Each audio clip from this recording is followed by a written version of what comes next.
po. Yan, shoutout po, Andy Kayakap Vlogs. Paki-subscribe po ang kanyang official YouTube channel, Andy Kayakap Vlogs. Salamat po, God bless. Salamat po Kuya Bal, maraming po salamat. Yan, magandang araw po mga kalingap. Paki-supportan po natin Andy Kayakap Vlogs. Maraming po salamat Atid na, maraming po salamat. Yan po. Mga kalingap, pasuporta po. Andy Kayakap Vlogs, napakasipag, napakatyaga mag-scout. Deserve po niya ng ating suporta mga kalingap at ang ating subscribe at panonood at hindi pag-skip ng ads sa kanyang mga video. Andy Kayakap Vlogs, isang kalingap partner. Subscribe po. Thank you mga kalingap. Salamat Kalingap Rap, salamat.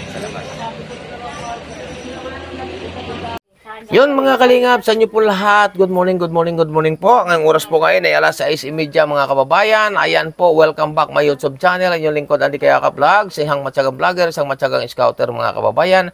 Ngayon po umagang-umaga mga kababayan, ako pinagulat. Malayo pa po, kita ko na po siya. May naglalakad papunta rito sa bahay po, no? Dito po sa Siyempre, sa Bagong Silang Labo mga kababayan. Alamin po natin kung sino po ito. Yan mga kababayan, no? Dadahan-dahan po pa parito. Ang aga po, grabe. Ayan, ay sinak ko, Diyos ko puro di si Ira.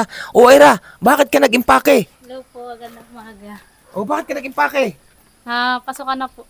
Ha? Pasukan na po. Dito ka na pumasok? Opo. Dito ka na titira sa akin? Opo. Ayan mga kababayan, dito na po titira si Ira sa atin, no? Sa bahay at tawag ito. Dito na pa siya papasok. Dala sa loob yung gamit mo, dala na ito yan. Dala. Ayan po mga kababayan at masaya po si Ira, oh. Abot ng tayo ng ngiti. Ayan po, dito na po sa loob mga kababayan. Ang aga po, at mamaya kakausapin natin mga kababayan. Yan po mga kababayan, si Ira na ito. Anong oras ka malis sa inyo, ne? Nag-alis po, alas 4 po. Alas 4 lang?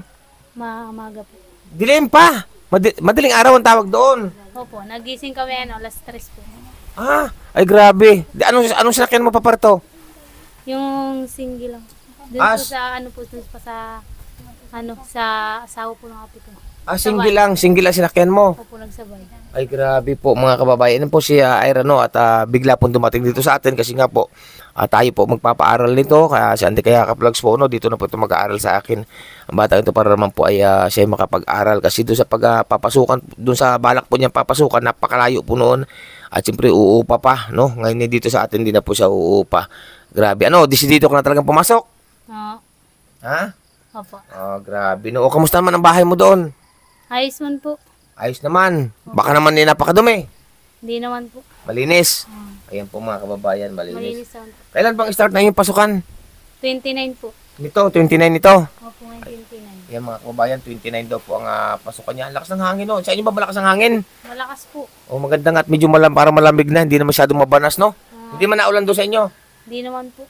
Hindi naulan. Ayan po mga kababayan. Hangin lang po. Hangin? Opo. Malakas, no? Opo. Ayan po si Ira. May mga gamit ka na pang pasok sa school? Wala pa po. Wala pa. Ay, paano tayo yan makakabili? Wala tayong pira.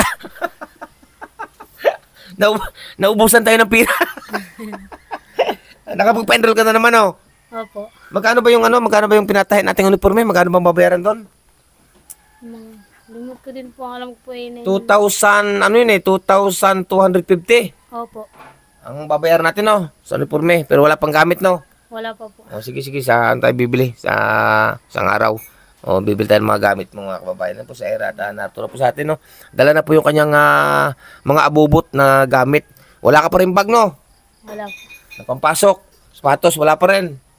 Ayan mga kababayan, wala pa rin siyang sapatos. Lahat po gamit, no? Pero ibibili po natin. May pambili naman po yan na nasa akin po ang pira ni Ira mga kababayan. Kasi nga po may nagpaabot po ng pira sa kanya na pambili niya ng gamit. Ay bibili po natin, no? Pero ngayon po yung linggo. Pero ibibili po natin yan. Ayan po, may pambili na po siya ng mga gamit, bag, notebook, at may pambayad na rin po siya sa uniforme, no, na mga gagamitin niya. Ilang piraso ang pinatahin natin yung uniforme? Tatlong blouse po. At? Ay, 2 blouse po. Isang palda, 2 pantalon. 2 pantalon yun. Napampasok, no? Ano itong grade mo na nga? Grade 11 po. Grade 11 mga kababayan. Ayan po, no? At sa inyo po lahat, no? At si Ira po, may pambili na po yan ng gamit. Nasa akin po ang pira niyan, no? May na po yan. May nagpaabot po ng mga pambili ng gamit. Tsaka ko po sasabihin kung mga sino po mga nagpaabot po ng pambili ng gamit. para po sa pagpasok ni Ira, no, ng ating isang diwata sa katuktukan ng kabundukan, no? Masaya ka naman, makakapasok ka ng maayos. Masaya po. Ay, pagbutihin ang pagpasok, ha? Opo. Ayan, pagbutihin ang pagpasok, mga kababayan. Sige, sige. Yun, mga kalingap, nung nagpabanting-banting po sila dito sina Ira, sa likod. Umagang-umaga po ngayon, mga kababayan. Ay, grabe. Hoy, hoy, hoy, hoy. Baka mamuro. Ano ba kayo ganyan dyan? Baka ano nga? Nanguha ng buko sila, Ira, dito sa likod ng bahay. Di yan. Aso lang naman. Sa anak, basag mo sa taas. Sino umakyat? Kumuha po ng buko sila, Malamig na nga, may buko pa kinuha. Alam niyo ito, mga kababayan, ito lang po ito. Alam niyo po ba ito? Ito po yung aking binibilad. Ito po yung nilalaga. Ito po ay balat ng, sa hindi po nakakalam, balat po ito ng mangustin, no? Mangustin po yan. Masarap po ito, marami po itong dalang gamot sa mga UTI. Yan, no? Grabe. Ang dumi ng ulo mo. Bakal na ang ulo. At yun, mga kababayan, mga kalingap, no, at dumating nga dito si Ira, no, bigla ang dating ni Ira po dito, mga kababayan. At ito nga, at kami dalawa ay magkukwentuhan, mga kababayan. Grabe. Ayan. Oh, Ira, kamusta? Okay lang po. Okay lang. Opo. Anong oras ka umalis sa inyo kanina? Anong oras ka nagising nga, kamo? Alas 3 po. Nang madaling araw. Opo. Aba, grabe, no, tapos dumating ka dito, magang-maga, no. Opo. Ayan. Kasi hindi tayo nakapagkwentuhan maigi nung nag-turnover sa inyong bahay, nung nag-ribbon cutting. Anong naramdaman mo, Ira, nung nag-ribbon cutting tayo? Nung pagkaalis namin, di ba, umalis kami. Anong naramdaman mo noon nung, yung katotohanan, anong naramdaman mo noon nung kayo ay nung araw ng Martes na lumipat sa inyong bagong-bagong bahay na maganda, matibay? Masaya po kasi po nakalipat na kami. Nakalipat na kayo? Opo, okay na yung bahay. Okay na. Ano ngayon ang nung kami nakaalis na kami doon nung tapos na ribbon cutting. Ngayon ano naging reaksyon ng iyong papa, ng iyong mga kapatid? Ano naging reaksyon nila sa nung kami nakaalis na? Ano po, nagsaya po sila. Nagsaya sila. Opo. Anong sinasabi ni papa mo sa mga kapatid mo nung kami nakaalis na? Ayos naman daw po yung bahay. Ayos ang bahay. Opo. Di masaya sila o anong sa palagay mo anong naramdaman nilang saya? Naayos ang inyong bahay, maganda na, hindi kayo kahit anong lakas ng ulan, hindi kayo mababasa, no? Opo. Ayan, mga kababayan. Nung kami nakaalis doon, nagtagal pa ba yung sayahan doon, yung pagbibidyoke? Nagtagal po hanggang 9 ng gabi. Nanyang gabi. Natapos yung pagbibidyoke. Grabe, mga kababayan, no? Ha? Mga nag-videoke pa po. Nag-videoke pa.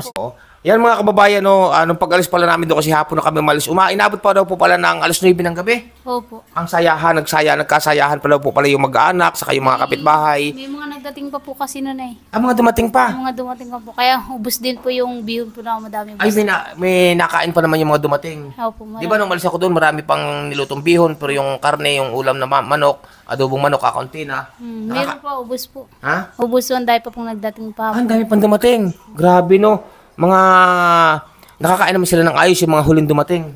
Nakakain naman po ng ayos. Ay, maigi naman, no? Pero ang inabot nila, bihon na lang siguro, no? Opo. Kasi ang marami natin niluto, no? Opo. Yan po, mga kababayan, no? Mga kalingap, mga kayakap. At hindi nga kami nagkakwentuhan maigi ni Ira nung nag-ribbon cutting. At dumating dito sa atin kasi po mag-i-start na siya ng pagpasok sa school, no? Kailan nga yung pasok mo? Nalimutan ko na. 29 po. 29, mga kababayan. At doon po siya hindi nakakaalam, no? Kasi ito po si Ira, mga kababayan, ay may papasukan sana. Talagang gusto niya makapag-aral, gusto niya makapasok. Ngayon po siya ay may papasukang lugar na napakalayo sa kanila. Gaano nga kalayo sa inyo yung papasukan mo sana ng school? Marami po, mga 1 oras kalahati pong biyahe. Mga 1 oras kalahating biyahe. Tapos mag-uupa pa kayo ng bahay. Magbo-boarding po pa iban na rin isang buwan. Magbo-boarding pa, no? Yan, mga kababayan. Kaya minarapat po natin, mga kababayan, na si Ira po ay ating pag-aralin, no, dito sa bahay, no? Kasi ang school po dito napakalapit lang. Unang-una, siya po ay hindi na uupa ng bahay dito. Padalawa po, napakalapit ng school dito. Sa doon sa papasukan niya ng napakalayo. At wala pa rin kasiguraduhan kung makakapasok sa doon, mga kababayan. Gaano ba kalayo sa kalsada yung papasukan mo sana? na school. Mga ganito lang din po kalayo. Simula po dyan sa labas hanggang sa looban. Pero ang napakalayo yung mula sa inyo hanggang sa school, no? Malayo po. May ilang oras biyahe yun? 1 oras din siguro po, tas kalahati. Tapos pag mag-uuwi ang halimbawa sa inyo, pagpapasok ka, hindi na aabot, no? Kasi malayo. Opo, Sabado at Linggo. O, yan. Yan po mga kababayan. At ito po, sa hindi po nakakalam, ito po si Ira, ay may bahay na nga po sila sa kanyang mga kapatid, kasama kanyang ama, no? At ito, pinag-aaral po pa siya. Tayo na po magpapaaral din sa kanya, no? Hanggang siya po siya makatapos ngayong taon o sa sunod pang taon, ganun. Hanggat may papag-aral tayo kay Ira. Kaya po maraming po salamat sa inyo mga kababayan, sa inyo pong mga patuloy na pagsuporta at pagsubaybay kay Andy Kayakap Vlogs, no? Sa ating kabutihang ginagawa sa ating mga kababayan na katulad po ni Ira na magkakapatid. Ngayon, ilang mula nung nag-ribbon cutting, bali ilang gabi na kayo natutulog doon sa inyong bagong-bagong bahay? Ano po? Ayan mo lang ribbon. Martes yun, no? Opo. 22, 23, 24, 25, 26 ba yung ngayon? Opo, 27 na po. 27 di. Ay, isang linggo na. Isang Opo. linggo na kayo natutulog doon. Okay naman ang inyong pagtulog. Ayos naman po. Ano muna inyong nilatag pansamantala doon sa flooring? Kasi may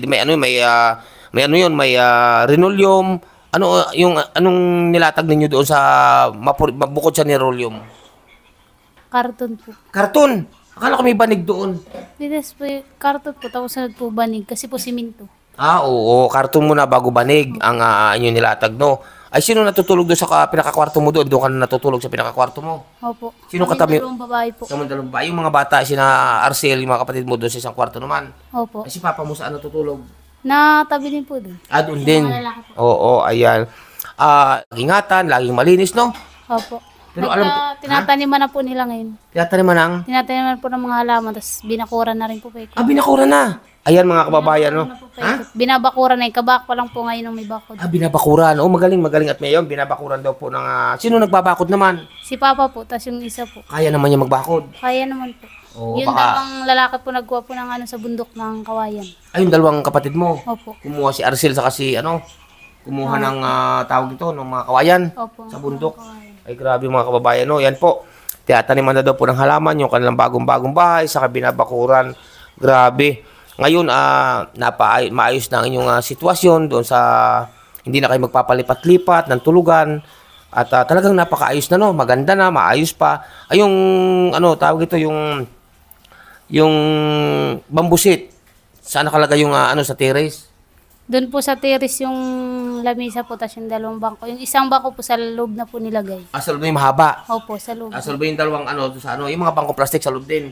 Doon po sa may lamisa po. Sa may lamisa. Opo, Sa may, kainan po. sa may kainan, may pinakakusina, no? Opo. Ayan. Yan po mga kababayan, no, sa mga nagtatanong no, kung bakit daw walang kusina. May kusina po yun mga kababayan, no? Hindi lang po masyado nyo napapansin. May kusina po yun, may CR, no? Ayos po ang daloy po ng tubig ng CR po mga kababayan. Kaya yun naman po talaga importante pag nagpapagawa tayo ng bahay, kailangan po ay may CR mga kababayan. Kaya ito po mga kababayan, si Ira, anong masasabi mo Ira na dito ka na, masaya ka ba na dito ka na mag-aaral sa akin? Masaya ka ba? Opo, makakatapos na. Makakatapos ng pag-aaral. Opo. Ayan, ito lang may papayo ko sa iyo ha. Pagbutihin ang pag-aaral, huwag magbubulakbol, at para pagdating ng araw, pagdating ng oras, ikaw ang aani para makatulong ka sa iyong mga kapatid, no? Opo. Sa iyong magulang ha. Una sa lahat, ayaw ko ng barkada, ayaw ko ng palis-alis, kung may pupuntahan, mamamaalam, at siyempre, lahat ng gamit mo, siyempre sagot natin yan, mga kailangan mo sa school, no? Opo. Ayan, sige, pasalamat ka sa kanila lahat, sa ating mga minamahal dyan, na mga sponsor, at sa mga nag-sponsor sa inyong bahay. Pasalamatan mo sila lahat, sa ating mga silent viewers, saka sa mga solid supporters. Pasalamatan mo sila. Yan lahat po yung po. Lahat, pasalamatan mo sila. Salamat po sa mga nag-sponsor po sa bahay, sa mga gamit po. Salamat po sa mga salamat po sa mga tulong niyo po, lalo po sa inyo. Salamat din po. Pati po kay Supermax, salamat din po kasi siya po yung dahilan kung bakit niyo po kami natuntun doon. Tama, oo, tama 'yun. Salamat po talaga sa mga nag-sponsor sa bahay. At siyempre, pasalamatan mo din yung mga paabot sa iyo ng pambili ng gamit sa school. Salamat din po sa mga nagpaabot po ng gamit po sa school. Kasi makakatapos na din. Makakapag-aral, no? Makakapag-aral na din po. Ayan. At pangarap mo ba talaga makapag-aral ka? Opo. Bakit? Bakit mo pangarap makatapos ka? Gusto mo makapag-aral? Anong dahilan? Para saan? Ano po kasi ang hirap po ng buhay.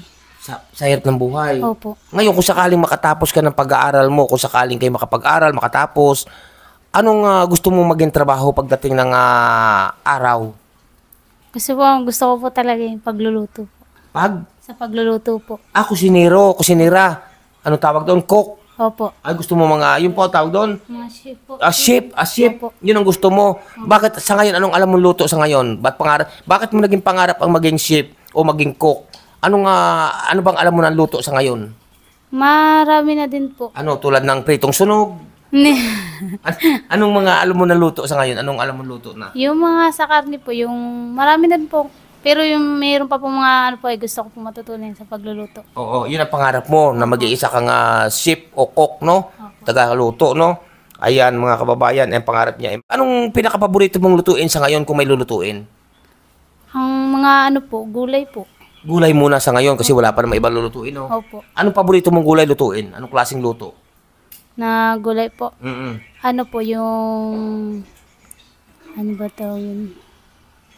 Kalabasa at munggo. Kalabasa at munggo. Ayan ang iyong paborito lutuin. Sa karne naman, sa karne baboy, anong paborito mong lutuin kung sakali? Adobo lang. Adobo pa lang ang iyong alam. Yan mga kababayan, no? Adobo pa lang kanyang alam. Bakit mo pinangarap na ikaw ay maging isang chef o cook? Bakit mo pinangarap yon? Kung sakaling matupad mo na yung pangarap mong maging chef ka, para saan? Para kanino mo iniaalay o inihahandog? Para kay la mama din po. Sa iyong mga kapatid at sa iyong Opo. mama at papa. Opo. Ay grabe mga kababayan, no? Ayan, kaya ito masasabi ko sa iyo, pagbutihin mo pag-aaral at higit sa lahat para matupad mo iyong pangarap kasi sa oras na matupad mo iyong pangarap, darating ang araw ikaw ang aanin niyan para makatulong ka sa iyong mga kapatid at iyong magulang, no? Opo. Ayan, iwasan ang bulakbol. Unang-una, bulakbol. Makipag-boyfriend, ha? Wala mo ng boyfriend, ha? Opo. Ay, subukan mo. Pag ito'y nag-boyfriend agad, ay tigil ang pasok, no? Mamili ka. Boyfriend, pasok. Pasok po. Ayan, mga kababayan, boyfriend, pasok daw. Pasok daw po muna, no? O siya, sige, Ira, salamat at pagpabutihin mo ang ipag-aaral, ha? Opo. Ayan po, Salamat din po. Anong plano mo ngayon na yung mag-uumpisa na ang iyong pag-aaral? Anong plano mo? Pag wala kang pasok, uuwi ka sa inyo o dito ka na lang mag-paperme? Mauwi na lang din po muna para makatulong ko. Pag walang pasok. Siyempre, ang pasok mo lang mula Lunes hanggang Sabado, no? Tapos pag Linggo, mula Lunes hanggang Biyernes pa lang pasok mo. Opo. Tapos Sabado, Linggo, Sa bahay po. sa bahay ka naman. Opo. Ayan po. Ayan. Mabuti mga kababayan. Yan sa inyo po lahat. Maraming salamat. At ito nga po, bigla ang dumating si Ira. Dala na po ang kanyang mga gamit or bag, no? Ayan. Salamat po sa inyong patuloy na pagsuporta at pagsubaybay kay Ira, mga kababayan. Ito po, pinagawa na nga natin ng bahay. Maayos na bahay, kaya maraming po salamat sa lahat na nag-sponsor sa pinagawang bahay po dito sa magkakapatid ka na Ira at sa nag-sponsor din po ng mga gamit. Shout out po sa inyong lahat at sa mga sumusubaybay at sa mga nagtitiwala kaya ni Kayaka Vlogs. Shout out din po sa inyong lahat. Mabuhay po kayo at salamat talaga sa inyong mga patuloy na pagsubaybay at pagsuporta. Salamat po. Babi sa kanila. Salamat po. Ayan, mga kababayan, pansamantala na po muna na mamaalam yung lingkod. Si Andy Kayaka Vlogs at bago po tayo mamaalam, no? Patuloy natin suportahan Kuya Bal Santos Matubang, Ate Ida Vlogs at Kalinga Prab sa kabutihan nilang ginagawa sa ating mga kababayan na masigit na nangangailangan. Siyempre po, ang hindi pa po nakakapag-subscribe sa YouTube channel po ni Marilu Falcon TV, anak ni Kayaka, pakisuportahan din po natin. Mapagparang hapon po at bago po ako mamaalam, huwag niyong pagsawaang marinig ang katagang salamat at isang katagang utang na loob. Kasi po, napakalaki ng utang na loob ko po sa inyo. Pansamantala na po muna na mamalaman yung lingkod, Andy Kayaka Vlogs, ang isang matyagang vlogger, matyagang scouter. Bye-bye po and God bless sa inyong lahat. Bye-bye! Yan mga kababayan, si Ira, no? Napakaganda pong bata mga kababayan. May kamukha po itong artista mga kababayan.